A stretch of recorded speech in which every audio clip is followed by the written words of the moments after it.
in the heart of the ancient forest, where the pines reached towards the sky like generations of elders reaching for wisdom. The Little Bear River tribe had lived for centuries. Their lives were woven into the rhythm of the seasons, their traditions guided by the whispers of the wind through the trees and the wisdom passed down through generations. But the whispers had begun to change. The seasons were shifting, becoming unpredictable. Long, dry summers gave way to flash floods, and the winters were no longer as cold as the stories told. The elder Chief White Eagle had noticed the subtle changes first, the unusual migrations of birds, the delayed budding of plants, the weaker runs of salmon up the river. The tribal council gathered, facing the daunting challenge of these environmental shifts.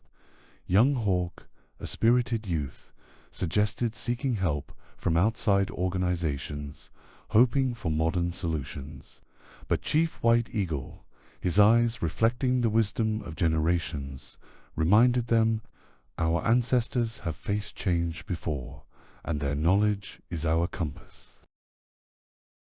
He spoke of the traditional ecological knowledge tech, the accumulated wisdom about their local ecosystems, passed down through oral traditions and practices. Inspired by the chief's words, the community turned to the land itself, observing with renewed attention the subtle signs and patterns of nature. They began to implement age-old practices, waffle gardens and culture burning. These had been refined through generations to counter the erratic shifts in climate. The changing rainfall patterns, for instance, threatened their fields. What is waffle gardens and culture burning? The definitions for both are on the next couple of pages. The forest, tended with the wisdom of fire, remained vibrant and resilient. The tribe resurrected their ancient waffle gardens, a method of planting corn in small, raised beds with surrounding walls that helped retain moisture and regulate soil temperature, shielding crops from both drought and excessive rainfall. They also initiated a program of selective harvesting and seed saving, ensuring they had access to native crop varieties known for their resilience in changing conditions. The threat of wildfires, exacerbated by the longer dry periods, was addressed through the practice of cultural burning. Under the guidance of elders who remembered the precise rhythms of fire, controlled burns were conducted to clear underbrush and promote the growth of fire-resistant plant species, minimizing the risk of larger, uncontrolled blazes. Wow! Those elders were wise to pass all that knowledge to the younger generations. But their resilience wasn't solely about practical measures. It was also deeply rooted in their spiritual connection to the environment. They held ceremonies of gratitude for the land and water, reaffirming their sacred relationship with all living things.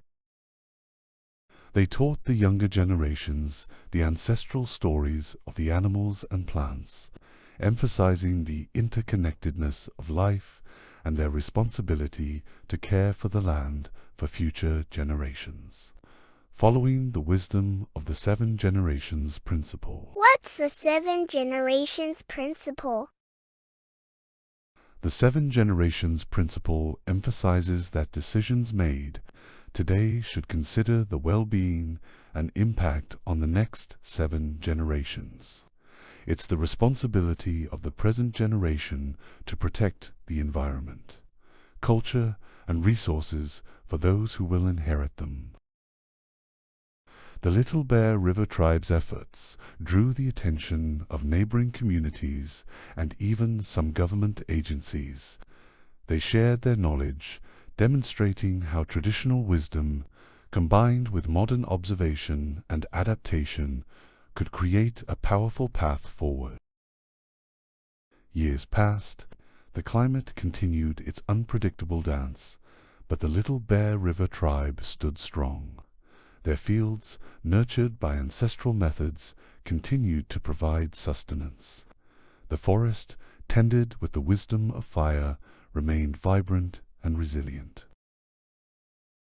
They had shown that the deepest connection to the environment wasn't just about preserving the past, but using its wisdom to adapt, innovate, and create a sustainable future, where the whispers of the ancestors echoed in the rustling leaves, guiding generations to come.